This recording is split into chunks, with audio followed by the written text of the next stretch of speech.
नमस्कार विद्यार्थी मित्रांनो. नोट्स इन मराठी या आपल्या शैक्षणिक यूट्यूब चॅनलवर तुमचं मनापासून स्वागत आहे. आजची आपली चर्चा खूपच रंजक आहे. आपल्याकडे आहेत इयत्ता 7वीच्या भूगोलाच्या पाठ्यपुस्तकातले काही अंश आणि यातून आपण सूर्य, पृथ्वी आणि सावल्या यांच्यातला जो एक गमतीशीर संबंध आहे तो समजून घेणार आहोत. यात 2 प्रयोग दिले आहेत.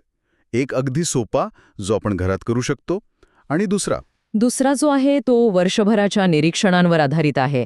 या प्रयोगांमधून दिवसाची लांबी का बदलते किंवा सूर्योदय आणि सूर्यास्ताची जागा का बदलल्यासारखी वाटते यासारख्या मोठ्या प्रश्नांची उत्तरं कशी मिळतात हे पाहणं आपलं आजचं ध्येय आहे.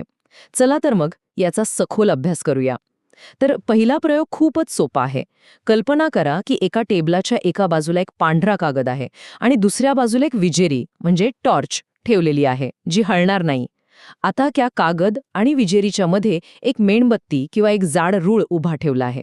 जेव्हा विजेरीचा प्रकाश झोत त्या रुळावर टाकला जातो तेव्हा त्याची सावली समोरच्या कागदावर पडते. आणि पुस्तकात असं सांगितलंय की ती जागा पेनाने खून करून ठेवा. खरी गंमत म्हणजे इथे सुरू होते.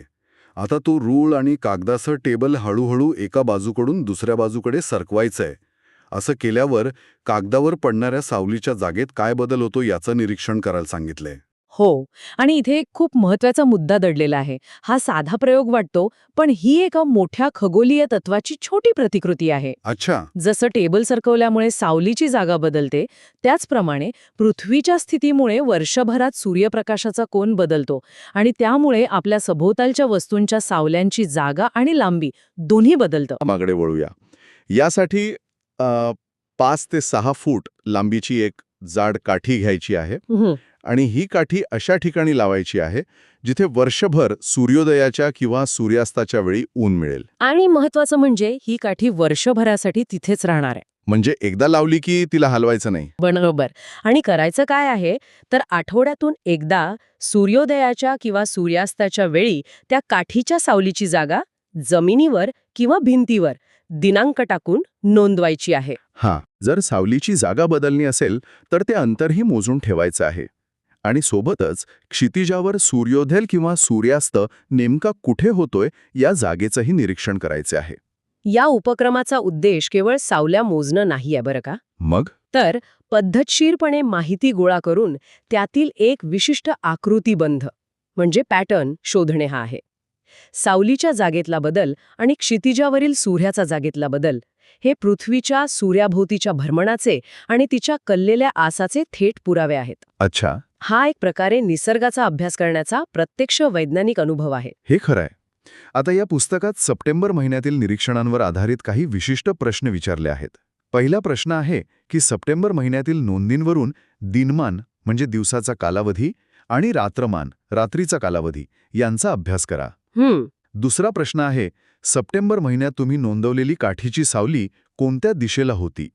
आणि तिसरा सर्वात महत्त्वाचा प्रश्न कोणत्या तारखेला दिनमान आणि रात्रमान समान होते. एक प्रश्न विद्यार्थ्यांना निरीक्षणातून निष्कर्ष काढायला शिकवतात की नाही. अगदी.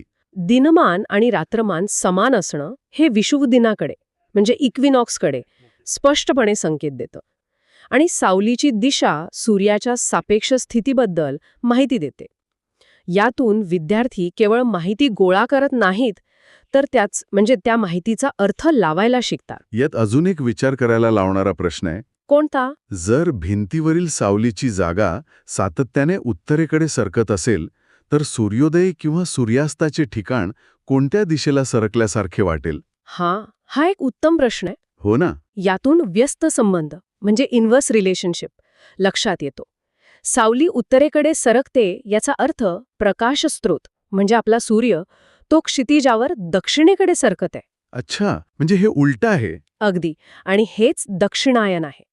या एकाच निरीक्षणातून ऋतू बदलण्याची प्रक्रिया कशी घडते याचं मूळ आपल्याला समजतं. तर या चर्चेतून एक गोष्ट स्पष्ट होते की सावलीसारख्या साध्या दैनंदिन गोष्टींचं जर आपण सातत्याने निरीक्षण केलं तर आपल्याला आपल्या ग्रहाच्या प्रवासाबद्दल आणि ऋतूंच्या चक्राबद्दल कितीतरी मोठी आणि महत्त्वाची माहिती मिळू शकते. हो. आणि या पाठ्यपुस्तकाची रचनाही किती विचारपूर्वक केली आहे. बरोबर. माहिती थेट देण्याऐवजी निरीक्षणांच्या माध्यमातून ती स्वतः शोधण्यासाठी विद्यार्थ्यांना प्रवृत्त केलं आहे. ही वैज्ञानिक दृष्टिकोन रुजवण्याची एक उत्तम पद्धत आहे खरं तर. हां. तर या चर्चेचा शेवट एका विचार करायला लावणाऱ्या मुद्द्याने करूया. हं, स्रोतामध्ये एक टीप दिली आहे की या पाठाचा दुसरा भाग म्हणजे पाठ क्रमांक 8 हा 22 डिसेंबर नंतर घ्यावा. हो, ही एक खूप महत्वाची सूचना आहे. हो ना?